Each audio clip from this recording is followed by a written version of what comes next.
Sí. Hola, ¿qué tal? Buenas noches o buenos días con todas las personas que nos vayan a ver a través de la página de YouTube. Una vez a un programa más de este que lo he llamado For Ludovix, un proyecto personal que tengo. Y el día de hoy he invitado a un amigo mío, de estas personas que he conocido en pandemia y hemos aprovechado para estrechar lazos. Por ahí nos hemos conocido también alguna vez, hemos podido vernos y conversar en persona, que es Ricardo Hernando González. Y justamente vamos a hablar sobre su obra, que tiene un título un poquito extenso, pero se trata acerca del procedimiento ejecutivo, ¿no?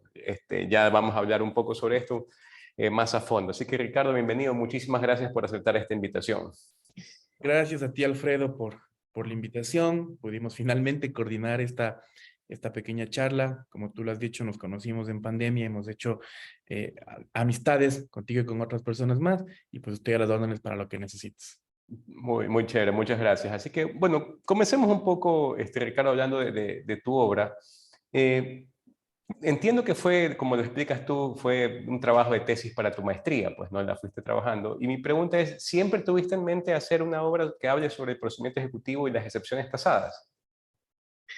A ver, sí, efectivamente, cuando yo estudié mi maestría en Derecho Procesal en la Universidad Andina, teníamos la obligación de hacer una tesis de investigación.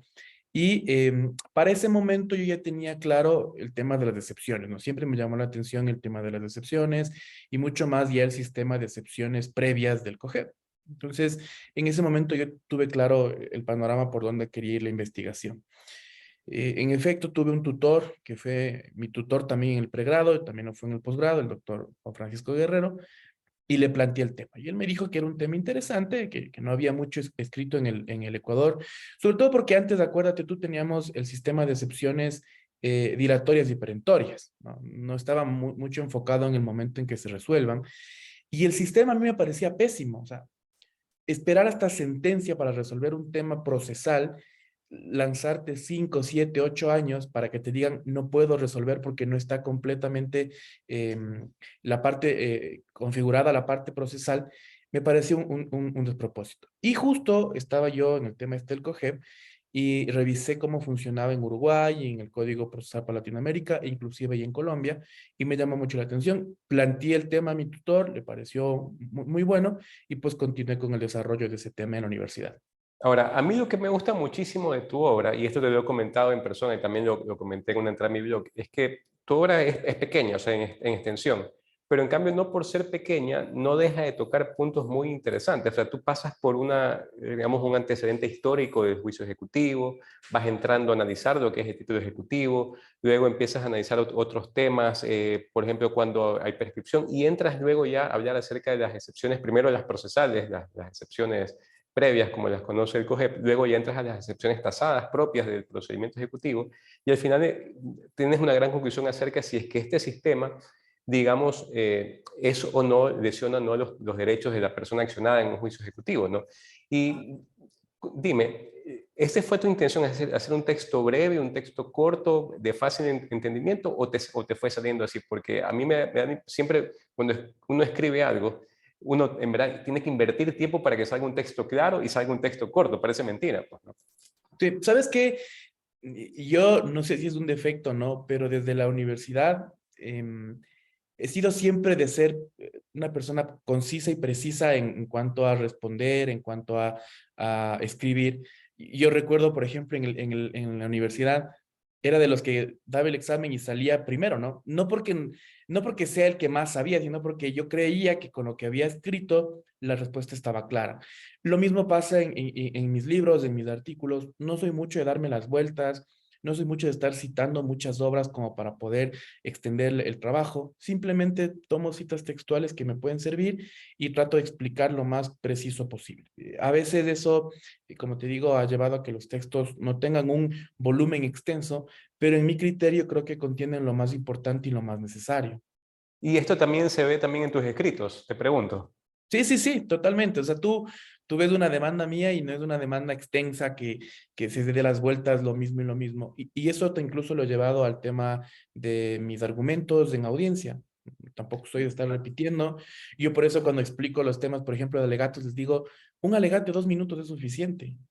para no estar dando las vueltas. Creo que soy así en general en la vida. Es interesante, yo concuerdo contigo en algunos casos. Por ejemplo, a veces es gracioso, por ejemplo, tengo un asistente que está recién graduado y él a veces quiere citar muchas cosas y yo no sé si es un tema de madurez, yo digo, sabes que vamos directo al punto. Y también yo les digo, quizás también aplicas lo mismo, yo les digo a veces, una audiencia no es una clase, o sea, uno no va a dar clases después porque el juez ya sabe, o sea, uno generalmente va directo al punto. Y en la mayoría de casos, tú también yo sé que eres un destacado litigante, pero yo creo que en la mayoría de casos 5 o 10 minutos para un alegato está bien, salvo que sea un tema complejo que se amerite un poco más. ¿Cuál ha sido tu experiencia? O sea, ¿tú crees que un alegato en la mayoría de casos puede ser breve? ¿Cuándo tú consideras necesario extenderse un alegato, por ejemplo? Yo siempre diferencio los alegatos iniciales de los finales. Yo creo que en el alegato inicial no hace falta una extensión mayor. Básicamente, creo que, como tú dices, 5 minutos es un tiempo prudente, hasta quizá 10.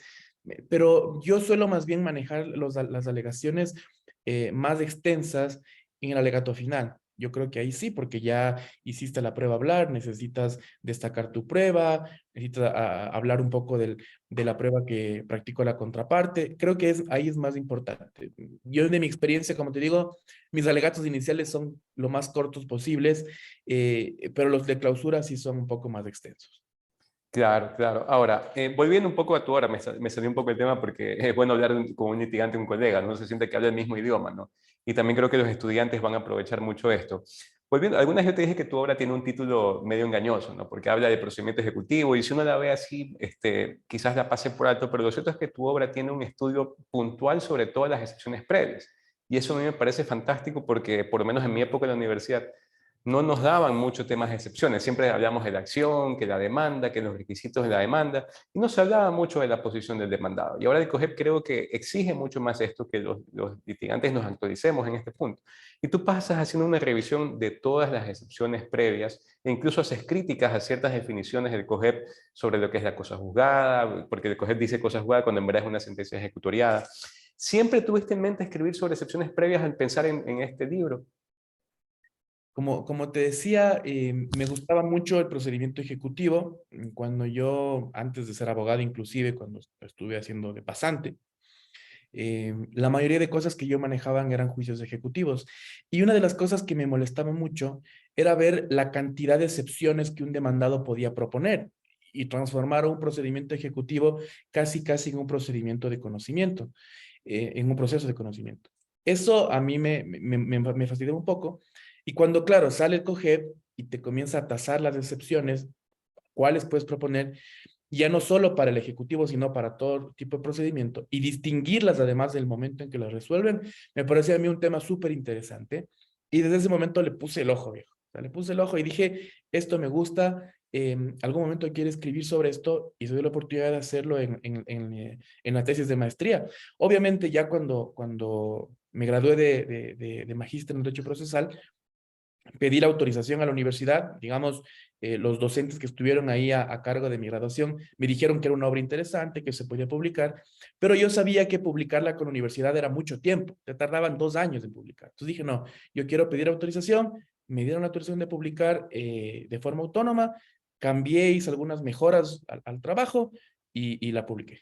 Claro, y esto es interesante también ahora que tocas, porque una de las motivaciones que tengo yo es justamente el tema de propiedad intelectual, de los derechos de autor, que es una materia muy interesante.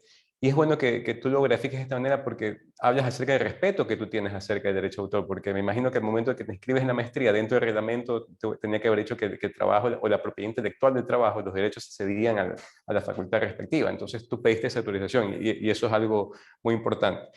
En tu obra, por ejemplo, tocas un tema que a mí me pareció, y son cosas que uno no se pone a pensar, por eso digo, tu obra quizás no es extensa, pero tiene muchas cosas muy interesantes que te ponen a pensar.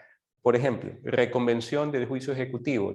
El COGEP dice que solamente cabe reconvención con otro título ejecutivo, pero tú dices, oiga, un momento, ¿y qué pasa con una escritura pública que bien puede tener obligaciones recíprocas? ¿Cómo te diste cuenta para identificar este tema?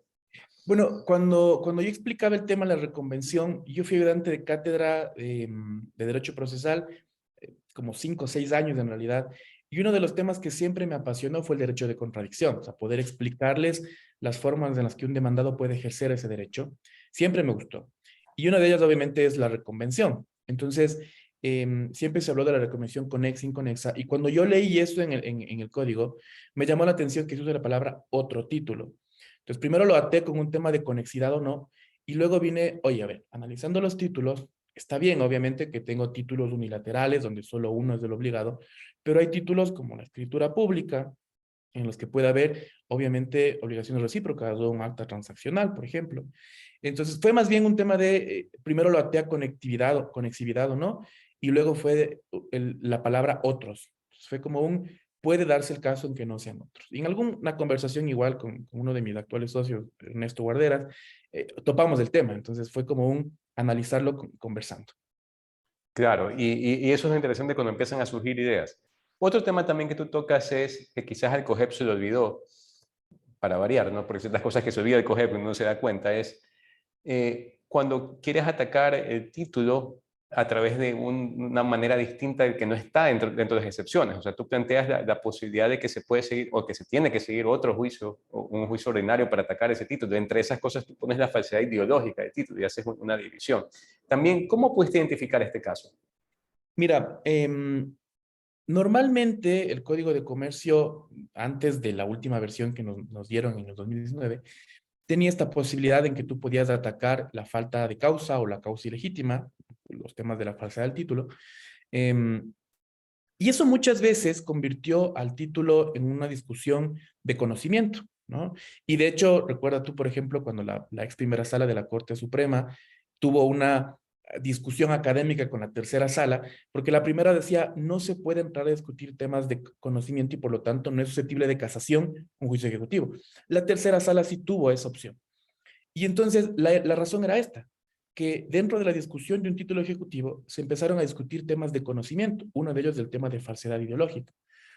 Em, Cuando yo reviso nuestro sistema, revisé también la legislación comparada. Aquí, por ejemplo, me serví mucho de Omar Benaventos, que lo tuvimos el año pasado en el Congreso de Derecho Procesal. En su obra, él destacaba mucho este tema y él decía, la falsedad tiene que ser únicamente material, porque si volvemos a la falsedad ideológica, transformamos al procedimiento ejecutivo en uno de conocimiento. Y por eso es que yo me hago la pregunta en mi libro es, ok, ¿realmente hoy el procedimiento ejecutivo es un proceso de ejecución o puede nuevamente transformarse en uno de conocimiento? Y bajo la interpretación que se ha dado a la norma es que debería ser únicamente temas de ejecución. Por lo tanto, por descarte, el tema de ideología de un título, la falsedad de un título, debería estar fuera de la discusión de un procedimiento ejecutivo. Volver nuevamente a hacerlo, como lastimosamente el nuevo Código de Comercio parecería que lo quiere hacer, sería perder el beneficio de un juicio ejecutivo. Claro, ahora, otro tema que también tú lo apuntas y me parece también interesante porque otro procedimiento no lo recoge en el COGEP, es cuando se dicta un auto de llamamiento a juicio, digamos, al demandante por un tema de usura o por un tema justamente relacionado con el préstamo, pues, ¿no?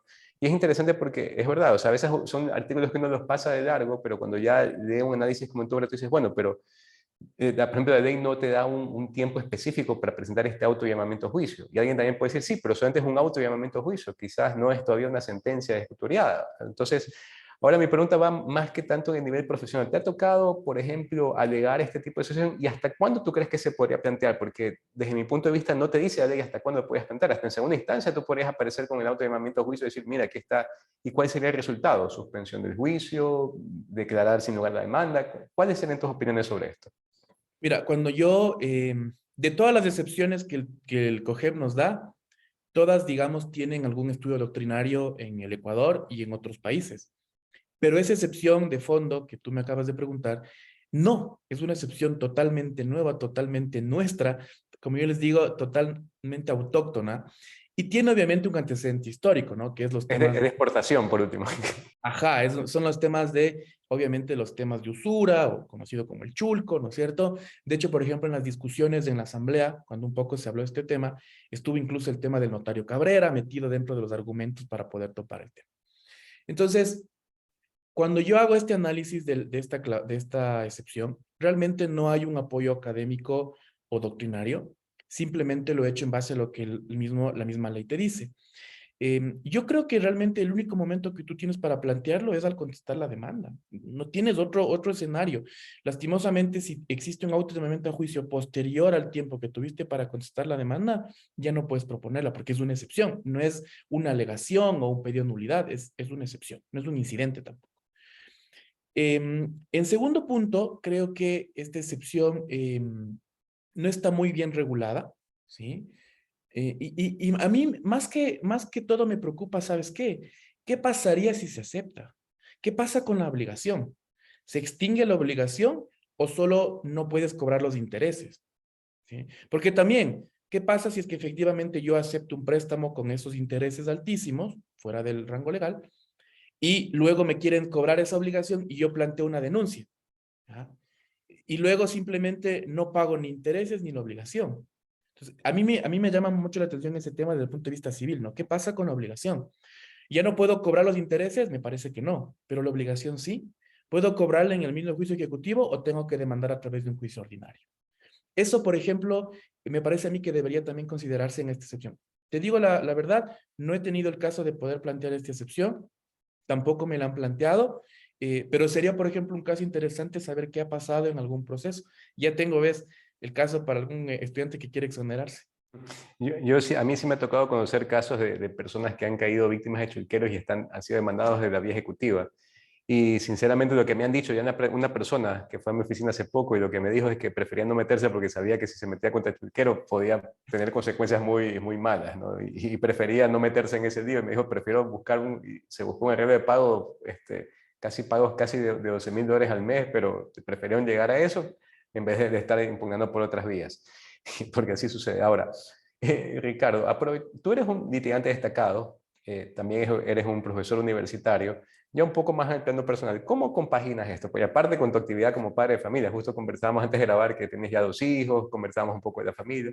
¿Cómo tratas de compaginar esto? Esto un poco hasta para que los estudiantes de repente que nos ven, los que quieren dedicarse a libre ejercicio, quieren saber cómo reparte el tiempo un litigante y profesional destacado.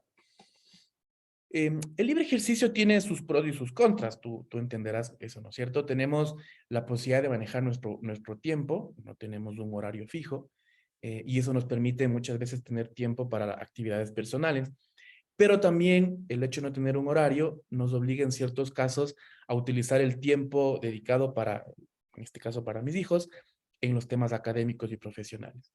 Yo actualmente, fíjate tú, yo doy clases en 2 universidades en pregrado, en la Internacional y en la San Francisco, y ocasionalmente en los temas de posgrado, que nos toca dar 1 o 2 veces al año. El tema es que yo creo que para mí es un complemento todo, ¿no? O sea, todo lo que tú acabas de topar. Yo no sería un buen docente, al menos en procesal, si yo no tuviera la posibilidad de litigar y ejercer mi profesión. ¿Sí? Yo creo que un docente de derecho procesal tiene que estar siempre dentro de la sala de audiencias, ¿no? Ya sea como juez, ya sea como abogado, pero siempre tiene que estar en el día a día. Claro, y discúlpame que te interrumpa, pero ahí yo recuerdo siempre que había un profesor en la universidad que nosotros nos decía, aquí a veces el problema es que hay profesionales que enseñan y hay trabajadores que estudian. Y él se refería a esto porque decía que a veces hay abogados que son famosos, pero son muy ocupados y no tienen el tiempo para ir a dar clases, por ejemplo. Claro, claro, yo creo que debes darte tiempo justamente para todo. No te voy a decir que a veces es complicado, a veces es muy complicado tratar de conllevar todo esto, ¿no? Porque también ahora tengo mi propia oficina, requiere mucho más tiempo de mí ahí, tengo mis asistentes, pero igual necesito obviamente estar en la oficina.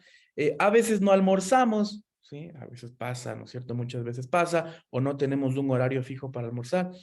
Pero todo vale la pena, viejo. Y todo, como tú dices, el aspecto académico y el profesional, finalmente uno lo ve reflejado en los hijos, que es lo más importante que uno tiene. Ahora, volviendo a tu obra, ¿cuánto tiempo más o menos te tomaste en escribir tu obra y si tenías algún régimen especial? Es decir, hoy día voy a escribir 3 páginas o 1.000 palabras, o te trazaste una meta a largo plazo. ¿Cómo lo hiciste? ¿Sabes qué? Yo tuve un buen tutor. Juan Francisco fue un buen tutor. Por eso mismo lo volví a coger para el posgrado. Con él nos planeábamos metas. Entonces, él, por ejemplo, los primeros, cuando yo ya le planteé el tema y cuando yo le dije, mira, voy a empezar ya ahora sí a investigar todo, nos pusimos siempre plazos. Entonces me decía, ok, tienes un mes para buscar toda la información que tú quieras. Ya habíamos hecho lo más importante, que era el índice, que nos daba la partida de lo que íbamos a investigar. Entonces me decía, tienes un mes para investigar el primer capítulo. Entonces llegaba con el primer capítulo investigado, conversábamos. Ok, tienes 15 días para traerme el primer capítulo. Iba con el primer capítulo y él me daba el tiempo. O sea, él era quien finalmente me daba el tiempo. Y yo realmente, como ya trabajaba, lo que hacía era en realidad en las tardes o fines de semana tratar de seguir investigando. Pero sí fue sacrificado realmente. Hacer una tesis es sacrificado, ¿no? Ahora hay la posibilidad de hacer los complexivos que tienen los chicos, pero creo que nada te quita la satisfacción de tener tu propia investigación. Y mira tú, en este caso, poder inclusive publicar un libro. Claro, ahora, ¿cuáles tú crees, más allá digamos, de la publicación de libro que siempre te da, digamos, un renombre en la profesión? ¿Cuál tú señalarías que son los beneficios adicionales que has tenido tú por escribir este libro? Primero, te puedo decir que aprendí mucho, ¿sí? El investigar, no todo lo que investigué está en la obra, efectivamente. Muchas cosas me las he guardado yo, me las he quedado yo. Como te digo, creo que pongo lo más puntual, pero me gusta tener esa visión global del tema, porque en clases, por ejemplo, yo les puedo contar a mis alumnos ya estas cuestiones de cómo funciona en Colombia, de cómo funciona en Argentina, ¿sí? Esas cuestiones que tú las ganas con la investigación. Entonces, me parece a mí que es súper importante el conocimiento que tú adquieres, porque no todo lo que el libro dice es lo que tú sabes mucho más de lo que está en el libro. Creo además que me ha gustado muchísimo el haber aportado este tema que hace mucho no se había escrito. Yo busqué, por ejemplo, legislación nacional y tenías 2 o 3 libros de hace muchos años atrás sobre el procedimiento ejecutivo. Entonces, ser hoy en día una posibilidad de estudio para que este procedimiento sea entendido de mejor manera, me parece a mí otra de las cuestiones importantes. Y creo también que el escribir eh, te permite ampliar digamos, el conocimiento con el resto de personas y además nutrirte de sus comentarios. ¿Sí? Porque claro, todo el mundo dice, ah, en tu libro dijiste esto y yo creo esto o yo creo lo otro. Entonces, te permite también nutrirte porque es un punto de conversación con otra persona. En este caso contigo, mira. Claro, y otra pregunta saliéndome un poco más del libro. He visto tus exposiciones en un curso que nos invitaron justamente, este seminario acerca de la práctica de derecho en línea, que compartimos escenario con Andrés, con Álvaro Mejía también. Y he visto también tu charla de los procesalistas que la recomiendo sobre el procedimiento de ejecución. Tienes un programa tú muy interesante, o sea, un sistema para graficar tus exposiciones. ¿Cuál utilizas tú? Porque es muy didáctico y me he dado cuenta que es muy simbólico, o sea, es como que vas acercando y se amplían ciertas figuras. Muy interesante, muy Ese es buena Prezi. herramienta. Prezi. Ajá. Ah, ya, perfecto. ¿Y cuánto tiempo tomas en hacer la gráfica? O sea, porque debe tomar un tiempo hacerla de esa manera, pensarla de esa manera, graficarla y ensayarla, pues, ¿no? Sabes que muchas de las que yo las tengo, yo las suelo hacer primero en PowerPoint, ¿sí? Es como, digamos, mi base para poder armar mis diapositivas porque es mucho más fácil y amigable para mí. Y luego a veces lo armo yo mismo, a veces le pido apoyo a mis asistentes que están mucho más en la tecnología, pero armarlas, por ejemplo, en PowerPoint no me demora mucho tiempo, porque si tú has visto, yo no pongo mucho texto, más bien o pongo palabras claves o pongo imágenes, pero siempre con alguna relación, y luego transformarlas en Prezi. No te tarda más de 1 hora seguramente. Ah, ya, sí, porque muy interesante, muy gráfica y resulta que es bastante interesante. También tienes otro libro que yo he visto que es en coautoría, ¿no? Con el doctor Guarderas, y yo lo consulté también y lo he consultado para ciertas cosas. ¿Cuál es la diferencia, dirías tú, ya de estilos entre escribir un libro en coautoría y un libro de autoría propia? Mira, en el tema del primer libro que yo escribí, que es este del manual práctico con el Ernesto Guarderas, lo complejo a veces está primero en ponernos de acuerdo en el tiempo para poder revisar la obra, porque a pesar de que cada uno de los autores, incluso María Belén Cañas, que es también otra coautora, escribimos una parte del libro, ¿sí? Finalmente los tres revisamos todo el libro. O sea, lo que consta ahí consta por parte de los tres. Inclusive hay partes donde dice los coautores piensan esto y otro piensa lo otro, porque así lo hemos puesto. En cuestión de organización es un poco más complejo y te cuento que estamos justo con la idea ya de la actualización de ese manual porque ya no hay a la venta y con los cambios que han existido creemos necesario. Y eso, por ejemplo, mira, nos ha costado ponernos de acuerdo para sentarnos a actualizar.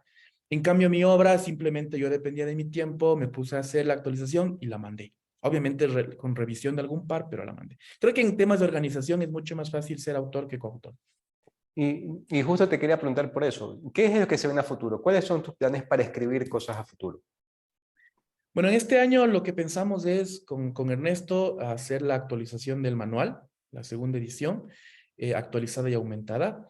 En cuanto a libros, yo suelo igual escribir artículos. Hay un artículo que se va a publicar en el libro del Instituto de Derecho Procesal, en la segunda parte del Actio Legis. Hay un libro muy interesante que escribí con un colega mío, Iván Mora, sobre el tema de la aclaración y la ampliación de la sentencia oral y escrita, sobre todo por un tema práctico que me pasó. Y el siguiente año realmente mi idea es empezar ya con una meta que tengo desde el año pasado y no la he podido hacer justamente por los temas académicos y profesionales y personales también, y es escribir sobre el libro Quinto el Coger. A mí ese libro me encanta, como tú bien dices, he dado muchas charlas sobre ese tema. Creo que es momento ya de que los papers que los tengo sueltos por ahí, empezar a unirlos para poder escribir sobre ese tema. Por ejemplo, en ese tema que no tendrías a un tutor, por ejemplo, eh, te has puesto una meta de cómo escribirlo, de escribir tantas cosas al día, o tantas páginas a la semana, o un avance de X cantidad de palabras? ¿Te has planteado alguna meta o todavía no lo has pensado? No has llegado tan lejos todavía. ¿Sabes qué? En realidad, en este mes de agosto, que fue el mes que tuve vacaciones de universidad y todo, tuve unas 2 semanas de vacaciones, comencé ya a armar el índice. Yo creo que el índice me marca a mí muchísimo. A mí me gusta trabajar así, primero armar el índice y comenzar con el tema. Inclusive en algún momento conversé con Andrés Moreta, experto en temas de derecho administrativo, y le decía, oye, te quiero invitar a que hagas un capítulo sobre este tema. Estamos en eso, estamos realmente en el tema. Yo espero primero hacer la actualización del manual y luego comenzar y hacerlo. Evidentemente voy a necesitar reglas rígidas respecto a tiempos para no pasarme y poder cumplir. Es un tema que lo quiero hacer. Espero que no sea más allá del siguiente año. Claro, es interesante, ¿no? Porque este tema de escribir, he leído muchos escritores, ya que los que se dedican a esto, pues entonces muchos dicen que a veces uno tiene la idea equivocada de que tiene que esperar a que le llegue la inspiración, y ellos dicen, no, o sea, tienes que sentarte y escribir lo que te salga y ahí poco a poco vas a ir avanzando, pues, ¿no? O sea, son estas cosas. Y te quiero comentar una anécdota de Ricardo, o sea, ¿por qué tuve la idea un poco de hacer este proyecto personal?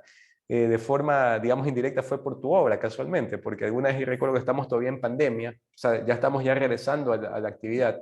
El parqueo de la Corte de la Florida, no sé si lo conozcas, aquí en Guayaquil, que decimos la Corte de la Florida, pero es la unidad judicial de la Florida, estaba cerrado y había un parqueo al lado. Entonces yo me acuerdo que parqueo mi vehículo, salía con mi mascarilla, creo que salía hasta con casco porque estábamos en plena pandemia, no sabíamos cómo era la cuestión.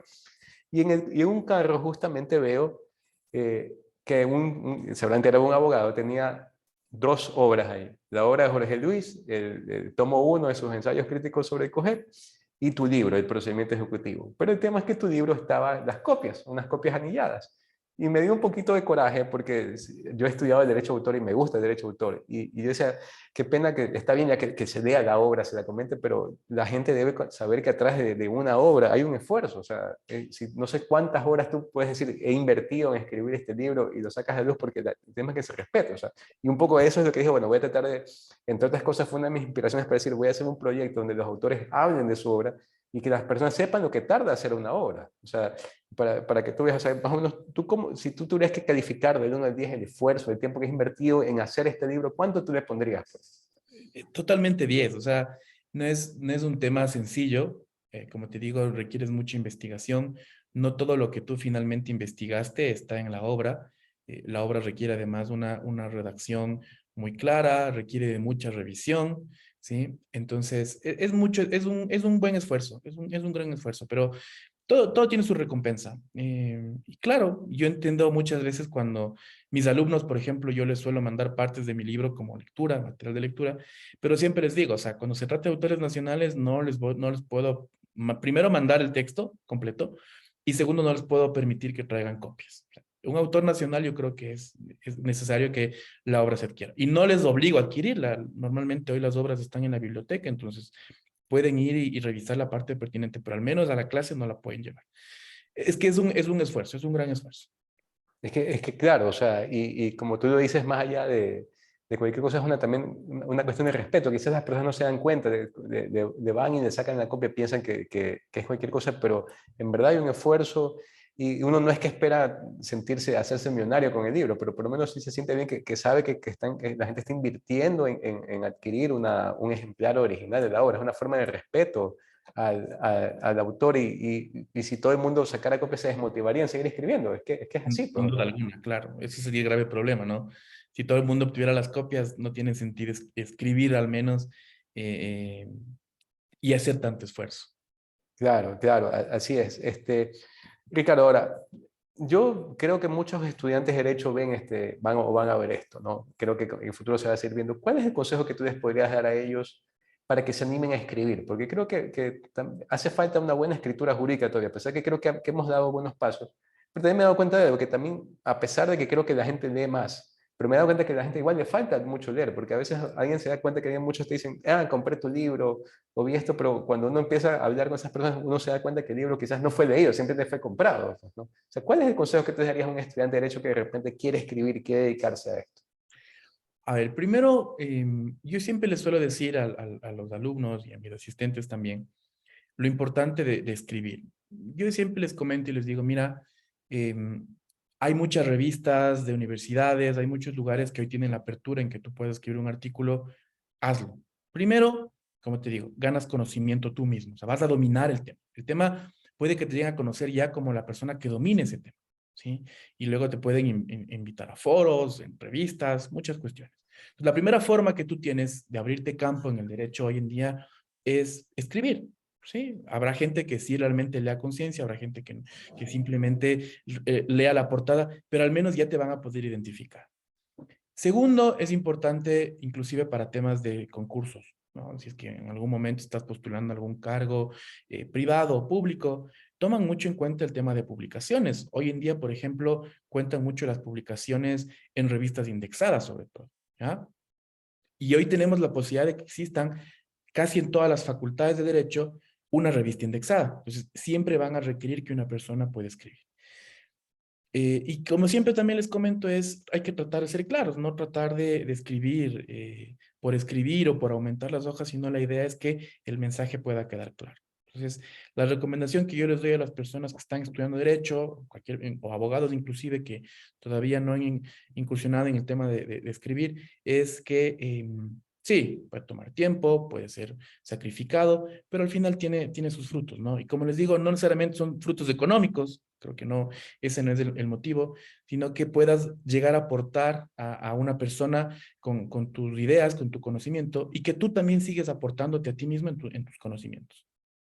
Claro, así es, Ricardo. Bueno, yo quiero agradecerte una vez más el tiempo que me has concedido aquí para esta entrevista. Espero yo que las personas vean, la voy a tratar de promocionar mucho por redes sociales. No sé si tengas alguna frase de despedida para las personas que nos lleguen a ver en este programa que va a quedar grabado. Ah, sabes que las frases las dejo para el alegato inicial y final. No, pero quiero agradecerte a ti también, Alfredo, por la invitación. Estos espacios son importantísimos.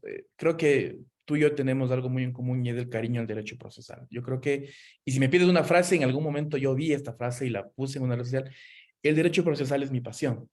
Y en base a eso yo creo que debo seguir aportando, desde donde esté, desde la academia, desde las salas de audiencias, desde el mismo Instituto de Derecho Procesal, donde yo pueda estar en cualquier espacio que me permitan, mi idea siempre será aportar para que las demás personas que por alguna razón no han tenido acceso al todo el conocimiento al que yo pude tener acceso, pues puedan hacerlo y puedan ir mejorando y que el litigio en general mejore en el país. Claro, así es. Quizás eso es algo que nos hace falta también, porque alguien alguna vez me decía, ¿qué pasa si me toca a mí enfrentarme con un maestro de derecho procesal en una audiencia? Por ejemplo, entonces yo decía, por mí mejor, te digo, porque eso va a hacer que uno también busque mejorar sus propias actuaciones y ponerse al nivel de la persona con la que uno está litigando en ese momento. O sea, yo creo que al final del día esa es una de las formas de hacer academia y también hacer academia en la práctica, pues, ¿no? O sea al final del día es eso. Y solamente una última pregunta, ¿qué tan machetero eres como docente? ¿Qué tan machetero? Ajá, sí, aquí machetero se les dice, no sé si en la sierra, pero aquí en Guayaquil se dice el profesor que deja a muchos estudiantes. Ah, No soy tanto de dejar los alumnos en realidad. Afortunadamente con el tema de la pandemia, digamos, el tema de evaluaciones se puso un poco más light. Además, nos pidieron a los docentes un poco más de comprensión por la situación de los alumnos. Yo, como les digo siempre, para mí la evaluación es lo más importante de lo menos importante. A mí me interesa más bien que aprendan y que sepan. Entonces, yo no soy mucho de dejar alumnos. Si es que se quedan, realmente es porque ya mismo el examen no lo pudieron hacer muy bien. Yo soy de la escuela de exámenes objetivos, ¿sí? Y de casos. Me gusta siempre exámenes objetivos y de casos. Entonces, eh, a veces incluso en las clases mismo les adelanto y les digo pregunta de examen. Entonces, quiere decir que quedaron claros los temas. No soy muy machetero en realidad. Bueno, entonces, bueno, Ricardo, muchísimas gracias una vez más por tu tiempo y gracias una vez más y saludo a todas las personas que nos ven. Nos vemos. Entonces, Ricardo, esperemos que te tenga por Guayaquil o ir a Quito en algún momento y poder conversar. Ya nos veremos, mi estimado Alfredo. Te Listo. mando un Un abrazo. abrazo.